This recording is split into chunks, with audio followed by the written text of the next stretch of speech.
Some RPGs want you to reach the credits. These games don't. There's no push towards the final boss for a climactic cutscene. The ending happens when you decide it happens. When you've had enough, when your story feels complete, or when you finally lose everything. These are RPGs built around the journey, not the destination.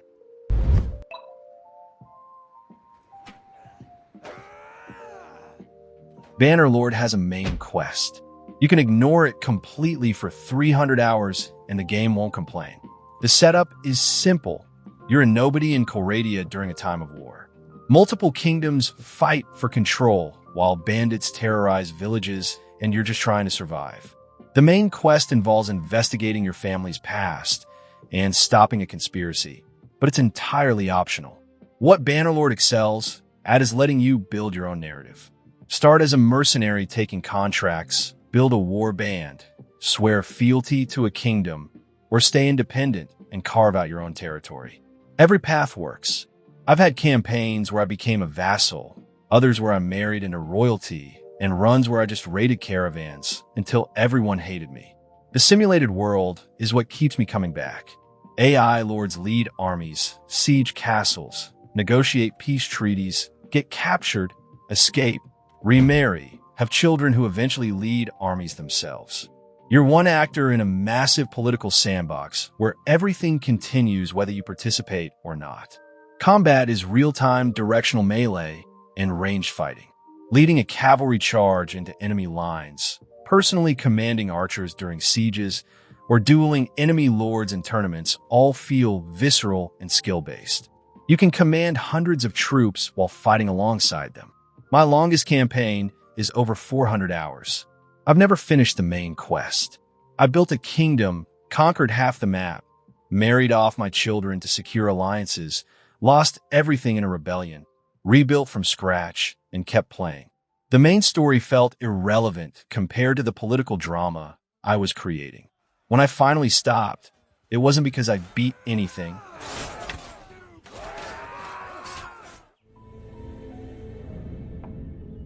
Star Sector is a space sandbox where you command a fleet, trade goods, fight pirates, explore the galaxy, and make a name for yourself.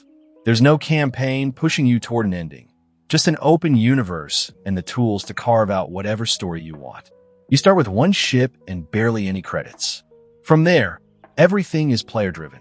Become a trader hauling goods between colonies, turn pirate and raid convoys, work as a mercenary taking contracts, or explore uninhabited systems for ancient ruins and salvage.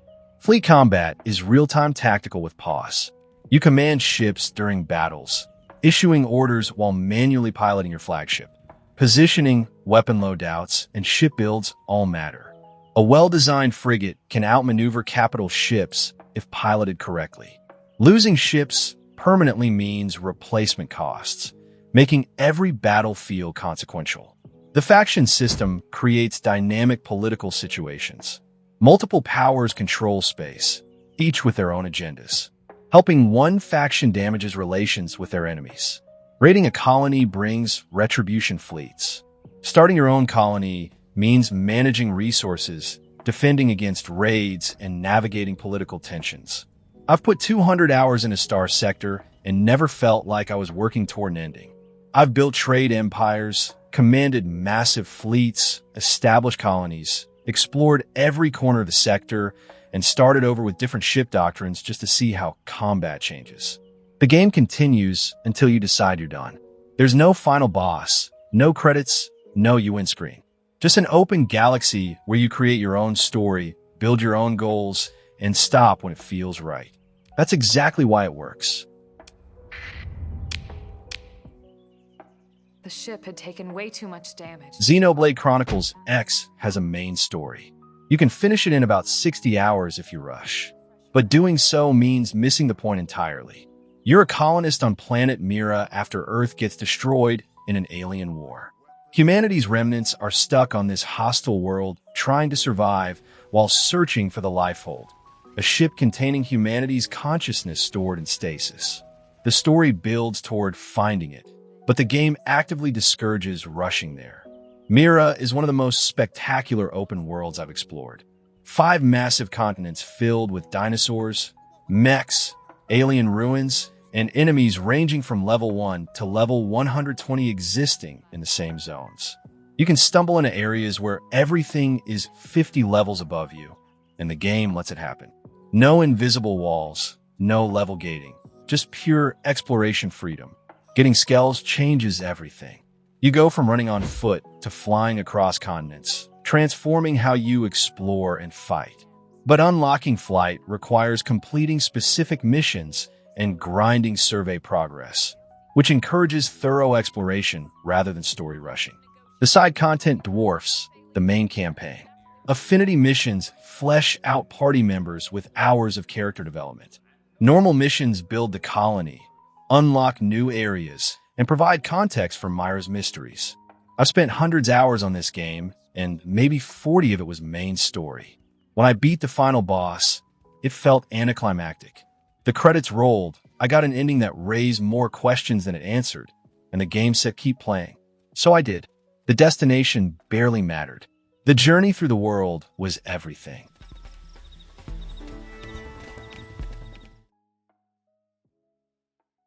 Cataclysm is a post-apocalyptic survival roguelike that makes Dwarf Fortress look accessible. There is no ending. There are barely any goals. You spawn in a randomly generated world overrun by zombies, mutants, and eldritch horrors, and you survive as long as you can. Character creation offers hundreds of professions, traits, and starting scenarios that drastically change difficulty. Start as a bionic soldier, and you might survive the first week. Start as an elderly smoker with bad knees, and you'll die on day 1. The game doesn't balance for fairness, it simulates. Every action takes time measured in minutes and seconds. Crafting a makeshift weapon might take an hour. Looting a house takes real-time decision-making. Travel across town could burn entire days. The simulation depth is absurd. Temperature, nutrition, disease, skill rust, vehicle construction, NPC factions, mutation trees, bionic implants, all track simultaneously. Combat is turn-based and lethal. A single zombie is dangerous early game. Horde will kill you instantly. Special infected have unique abilities that require specific counters. Survival means avoiding fights, crafting better gear, and slowly establishing a safe base. There's no victory screen waiting. Some players set personal goals, build a mobile fortress, mutate into a post-human hybrid, clear an entire city. Others just see how long they can survive before something kills them. I've had runs last 5 in-game years, and others end in 20 minutes. The progression is entirely self-directed. You craft better weapons, find rarer loot, establish bases, recruit NPCs, research mutations, build vehicles. But none of it leads to an ending. You keep playing until you stop wanting to, or until you finally die. I've had dozens of characters die in dozens of ways, and every run taught me more about the systems.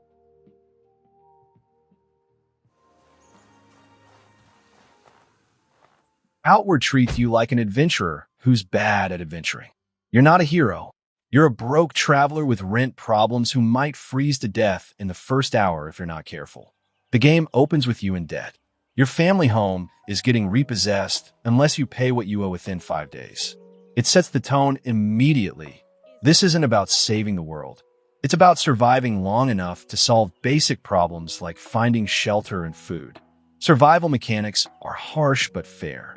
You need to eat, drink, sleep, and manage temperature.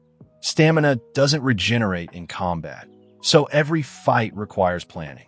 Backpacks slow your dodge roll, forcing you to choose between mobility and carrying capacity.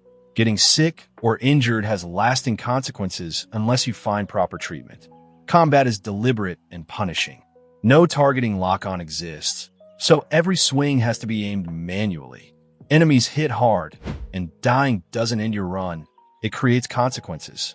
You might wake up in a bandit camp with your gear stolen, or get rescued by a traveler who carries you to the nearest town. The world keeps moving. There's a main quest involving factions and supernatural threats, but I've ignored it for dozens of hours just exploring, learning magic, and establishing trade routes. The game supports that completely. You can focus on becoming a skilled mage, a survivalist warrior, or a traveling merchant. All of it works. When I finally finished my first playthrough, it wasn't because I reached the ending. I'd built a character I was satisfied with, explored most of the map, and felt like that particular journey was complete. The game didn't care that I never touched half the main quests.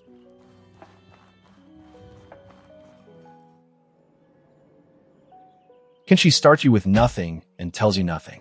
No quest markers, no tutorials, no hand-holding. You create a character, pick a starting scenario, and the game drops you into a continent-sized wasteland where survival is the only goal you'll ever get. There is no main story. The world has lore, books, item descriptions, NPC conversations, but no campaign forcing you toward an ending. You decide what to do. Become a bounty hunter and fail because you're unprepared, get enslaved, escape, build a squad, overthrow empires, or just run a farm selling wheat. All of it is valid. The beauty of Ken, she is how emergent stories happen naturally. I once accidentally stole a single hemp during a lag spike in World's End. It triggered a fight that lasted 2 in-game days, pulled in Holy Nation patrols, started a war that engulfed everything between my base and their territory. Hundreds dead, factions warring, constant sieges, all from one accidental click. The world reacts to your actions, but doesn't revolve around you. Kill a faction leader, and the faction might collapse or someone else takes over. Destroy an empire, and trade routes shift. Build a massive base, and bandits start targeting you specifically. The game simulates a living world that continues whether you participate or not. Some players point to killing certain high-level NPCs like Catlon or the Holy Nation Phoenix as winning, but those are self-imposed goals. The game never tells you to do it. You can spend 500 hours building the perfect squad, then start over with a new character and completely different rule set. When I finally stopped my first playthrough after 200 hours, wasn't because I finished anything. I just felt like that particular story was done.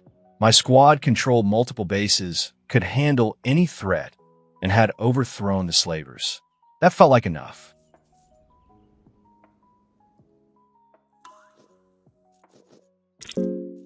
Fear and hunger doesn't want you to finish it.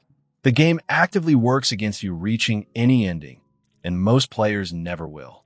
This is a survival horror RPG where death comes from everywhere. Traps, enemies, random encounters, status effects, hunger, infection. You play as one of several characters exploring a dungeon filled with cosmic horror, ancient gods, and violence so brutal the game warns you before starting. Permadeath is default. No saves mid-dungeon except rare save points you might never find.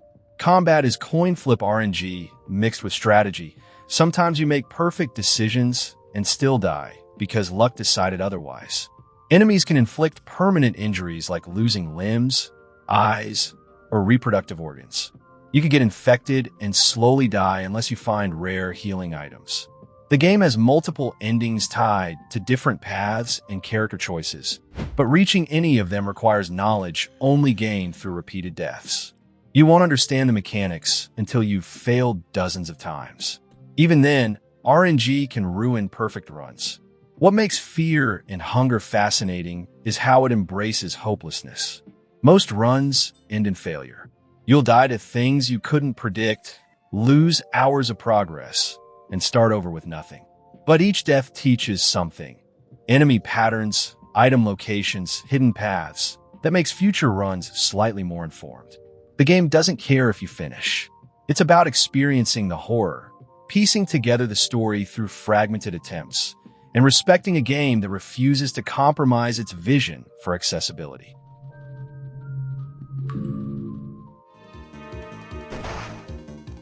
The Etrian Odyssey games have final bosses and credits, but that's never been the point. These are dungeon crawlers where the journey, mapping floors, grinding encounters, theory crafting party builds, is the entire appeal. You create a party of 5 from various classes, then start exploring a massive multi-floor labyrinth. The bottom screen on your DS or 3DS becomes your map, and you manually draw every wall, mark every door, note every hazard. It sounds tedious until you're 30 floors deep and your hand-drawn map becomes this beautiful artifact of your journey. Combat uses turn-based tactics where party synergy determines success. A protector tanks damage, a medic keeps everyone alive, a lanceneck deals physical damage, a runemaster nukes with magic, and a survivalist maps shortcuts. Except you can build entirely different compositions that work just as well. The fun is experimenting with skill combinations and seeing what breaks the game. Random encounters stay dangerous throughout. You can't autopilot through trash mobs because one bad turn can wipe your party if you're not paying attention. FOEs, powerful enemies visible on the map, force you to navigate around threats you can't handle yet, creating this tension where exploration requires careful planning. I've spent 100 hours on a single Etrian game mapping every floor, finding every secret, min-maxing builds, then never actually fought the final boss. The journey there felt complete. I'd seen everything the dungeons offered. Beating the last boss would just be formality, so I stopped. The series understands this. Post-game content often exceeds the main campaign in scope, offering harder dungeons, super bosses, and new challenges that dwarf the actual ending. Because finishing isn't the goal, mastering the systems is.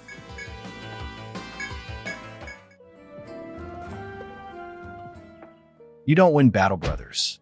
It ends when you die or choose to retire. That's it. From a moment you take over a broken mercenary company after a devastating ambush, the game makes one thing clear. You're not special.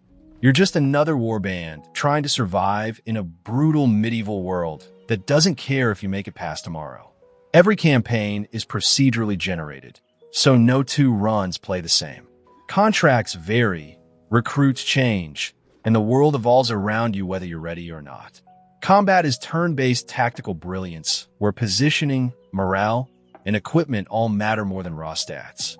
Your mercenaries can't survive more than a few direct hits unless they're heavily armored, and even then, stamina limits how long they can fight effectively.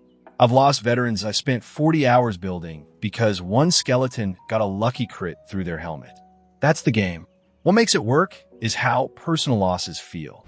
You recruit a farmhand, train him into a reliable frontline tank, watch him survive 20 battles, then he takes an axe to the face and dies instantly.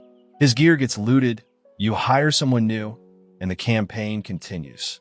No dramatic scene, no closure, just gold spent and another name crossed off the roster. The world throws crises at you eventually. Undead scourges, greenskin invasions, holy crusades, faction wars. Survive one and another appears later. Some campaigns let settlements get destroyed, meaning fewer towns to trade with and less money flowing. You can't simply grind forever because the world keeps escalating. I've put over 300 hours into this and never felt like I beat it. Some runs end in glory with a legendary company retiring rich. Others end with everyone dead in a forest. Both are valid endings because Battle Brothers trusts you to know when your story is done. System by other people. Disco Elysium technically has an ending. You solve the case, the game concludes, credits roll. But focusing on that ending completely misses what makes it special. This is a game about failure, self-destruction, and trying to piece yourself back together in a dying city that reflects your own decay. You're a detective who drank himself into total amnesia, waking up in a trashed hostel room with no memory of who you are. The murder investigation is just the framework. The real story is excavating your own broken psyche. Every skill you invest in becomes a voice in your head. Inland Empire whispers surreal poetry. Electrochemistry screams for drugs and sex. Logic tries keeping you rational, while half your brain argues with the other half. Conversations turn into internal debates where 24 different aspects of your personality fight for control. I've finished Disco Elysium 4 times and barely remember the murder's resolution. What I remember is Kim's disappointed silence when I failed to check badly. The karaoke scene where my character tried singing and succeeded spectacularly or failed miserably, depending on the run. Finding the city beautiful despite how ruined it is. The game lets you fail almost every check and keeps going. You can be the worst detective imaginable, miss every clue, insult everyone, spiral deeper into addiction, and the story adapts. Some of the most memorable moments come from catastrophic failures that open entirely new dialogue branches. When the ending arrives, I've never felt satisfied in a traditional sense. The case gets solved? Yes, but your character's personal journey doesn't conclude. You're still broken. The city is still dying. Nothing is fixed, and somehow that feels more honest than a neat resolution would. Above your character portrait. Use magnesium.